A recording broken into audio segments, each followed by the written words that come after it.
मौसी कब तक पहुंच जाएंगी? गुड़िया बेटी, आपकी मौसी आने ही वाली होंगी। आप नदी पर जाएं और हाथ मुंह धो आएं। आज गुड़िया की मौसी आ रही थी, इसलिए गुड़िया आज बहुत खुश थी और गुड़िया खुशी खुशी नदी की तरफ जाती है। गुड़िया की मौसी भी एक हवाई बस में बैठकर पहाड़ों वाले जंगल पहुंच गई थी और खड़ी किसी ऑटो का इंतजार कर रही थी। रुके रुके ऑटो वाले कव्वे, रुके। कालू कौवा उस जंगल में ऑटो चलाता था। गुड़िया की मौसी की आवाज सुनकर कालू रुक जाता है और अपना ऑटो लेकर उसके पास आ जाता है। बताइए, कहाँ जाना है आपको? मुझे अपनी बहन के घर जाना है। जंगल की दूसरी तरफ पीपल के बड़े पेड़ पर है उनका घर। बैठे, मैं अभी ले जाता हूँ। पहले बता दें कि आप कितने पैसे लेंगे। आप बैठे तो वो भी बताता हूँ। फिर गुड़िया की मौसी कालू कौवे के ऑटो में बैठ जाती है। कालू कौवा भी अपना शीशा उसकी तरफ सीधा करता है और शीशे में देखते हुए बात करता है। सुंदर चिड़िया, आपका नाम क्या है? मेरा नाम पारो है। ये ऑटो मेरा अपना है। मेरा नाम कालू है। मैं बहुत अमीर हूँ और जंगल के सभी पक्षी मुझसे डरते हैं। तो मैं क्या करूँ? आप मुझे ये सब क्यों बता रहे हैं? मुझे सुंदर चिड़ियाओं से दोस्ती करना बहुत अच्छा लगता है। क्या तुम मुझसे दोस्ती करोगी? उम्र देखी है अपनी अंकल कौवे, दोस्तियाँ छोड़ो और मरने की तैयारी करो। अभी मैं जवान हूँ, मैं कहाँ बूढ़ा हुआ। वैसे कितने दिन रहेंगी आप अपनी बहन के घर? मैं यहाँ 2-4 दिन गुजार कर ही जाऊंगी। ले जी, आपकी बहन का घर आ गया। कितने पैसे हुए? मुस्कुरा कर देख ले बस एक बार, और कुछ नहीं चाहिए मुझे। आप पैसे बताएं, समय जाया ना करें। फिर मिलेंगे सुंदर चिड़िया। पैसे लिए बिना ही ये कहते हुए कालू कौवा वहाँ से चला जाता है। मौसी आ गई, मौसी आ गई। मौसी, मेरे लिए क्या लाई हैं आप? मैं अपनी गुड़िया के लिए पिंक फ्रॉक लाई हूँ। गुड़िया को अपनी फ्रॉक बहुत पसंद आती है। पारो, सफर कैसा गुजरा? कोई समस्या तो नहीं हुई रास्ते में? पीछे से तो कोई समस्या नहीं हुई, मगर जब मैं आपके जंगल में पहुंची तो एक कालू कौवे के ऑटो में बैठ गई। वो तो एक नंबर का बदमाश कौवा है। सारे रास्ते मुझसे अजीब अजीब बातें करता आया है, और तो और उसने मुझसे पैसे भी नहीं लिए। बोल रहा था मुझसे दोस्ती कर लो। ये तो बहुत अच्छा हुआ, आपके पैसे बच गए। मौसी, दोस्ती करना कौन सा बुरी बात होती है? गुड़िया बेटी, जब लड़कियां बड़ी हो जाएं, तो फिर ऐसे पक्षियों से दोस्ती नहीं करती। घर जाकर कालू कौवा भी आज बहुत खुश था। क्या बात है पति जी, आज बहुत खुश नजर आ रहे हो।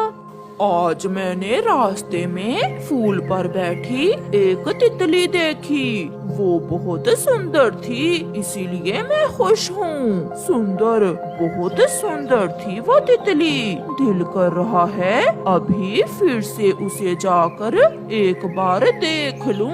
तितली को देखकर इतना खुश हो? तितलियाँ तो हमारे घर के आसपास भी आती जाती रहती हैं। छोड़ो गौरी, तुम नहीं समझोगी। फिर दूसरे दिन गुड़िया की मौसी और गुड़िया जंगल में घूमने का प्लान बनाती हैं। रानो बहन, मैं और गुड़िया जंगल घूमने जा रही हैं। मम्मा, मैं मौसी को लेकर झरने पर भी जाऊंगी। जाओ जाओ, शाम को जल्दी लौट आना। फिर गुड़िया अपनी मौसी के साथ घर से निकलकर ऑटो स्टॉप की तरफ जाती है। पति जी, काम पर जाने से पहले मुझे कुछ पैसे दे जाओ। घर में राशन भी नहीं है और सब्जियां भी खत्म हो गई हैं। नहीं है मेरे पास पैसे, जब होंगे दे दूंगा। फिर कालू कौवा घर के बाहर खड़ा अपना ऑटो स्टार्ट करता है और ऑटो स्टॉप की तरफ जाता है। वो कालू कौवा जो कल पारो चिड़िया से पैसे भी नहीं ले रहा था और उसे बता रहा था कि वो बहुत अमीर है, वो अपनी पत्नी को तो घर में सब्जी के पैसे भी नहीं देता था। कौवा जैसे ही स्टॉप पर पहुंचता है तो पारो को कबूतर के ऑटो में बैठा हुआ देखता है। मोटे कबूतर, तू कहाँ से आ गया? पारो को तो मेरे साथ बैठना चाहिए था। फिर कालू कौवा कबूतर को दूर से इशारा करके अपनी तरफ बुलाता है। क्या हुआ कालू, मुझे क्यों बुलाया है तुमने? यार कबूतर, ये लो 50 रुपए। मगर क्यों? वो जो चिड़िया तुम्हारे ऑटो में बैठी हुई है उसे मेरे ऑटो में बिठा दो और उससे कहो कि तुम्हारा ऑटो खराब हो गया है। कबूतर कुछ सोचे बिना 50 रुपए लेता है और पारो चिड़िया से कहता है, बहन, मेरा ऑटो खराब हो गया है, आप इस साथ वाले ऑटो में बैठ जाएं। फिर पारो और गुड़िया दूसरे ऑटो में बैठ जाती हैं और पीछे से कालू कौवा कैप शैप पहनकर आता है। हाँ जी सुंदर चिड़िया, बताइए कहाँ जाना है? आप, ये ऑटो आपका है? इस जंगल के सारे ही ऑटो मेरे हैं। अंकल, अंकल, हमें जंगल घूमने जाना है। फिर कालू कौवा अपना ऑटो चलाता है। गुड़िया, ये कौवा ऐसे सीधा नहीं होगा, आज मुझे इसका कुछ न कुछ करना होगा। मुझे अपने लिए साड़ी लेना है, आप पहले मुझे बाजार ले जाएं। फिर कालू कौवा अपना ऑटो बाजार की तरफ करता है। वहाँ एक दुकान से पारो साड़ी पसंद करती है। पारो, सुंदर चिड़िया, पैसे मैं दूंगा। मुझे अच्छा तो नहीं लगता, मगर जैसे आपकी इच्छा। मुस्कुराते हुए पारो कालू से ऐसा कहती है। कालू तो खुशी से उछलने लगता है। लग गया, तीर ठीक निशाने पर लग गया। फिर कालू कौवा पैसे दे देता है। कौवे जी, यहाँ कोई चूड़ियों की दुकान भी है क्या? रंग बिरंगी चूड़ियाँ लेकर दूंगा मैं अपनी दोस्त पारो जी को। आप भी बहुत मजाक करते हैं, कहाँ है दुकान, ले जाए मुझे। फिर कालू कौवा पारो और गुड़िया को चूड़ियों की दुकान में ले जाता है और वहाँ से पारो को रंग बिरंगी चूड़ियाँ लेकर देता है। कालू कौवा उन्हें मिठाई खिलाता है, पानी पूरी खिलाता है और फिर झूले पर लेकर जाता है। घूमे घूमे, जितना मन चाहे घूमे, मेरे होते हुए पैसों की कोई चिंता ना करें।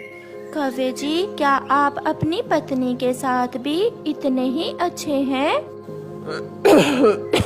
उसका नाम ही न लो, वो तो बहुत काली है, बुरी लगती है वो मुझे।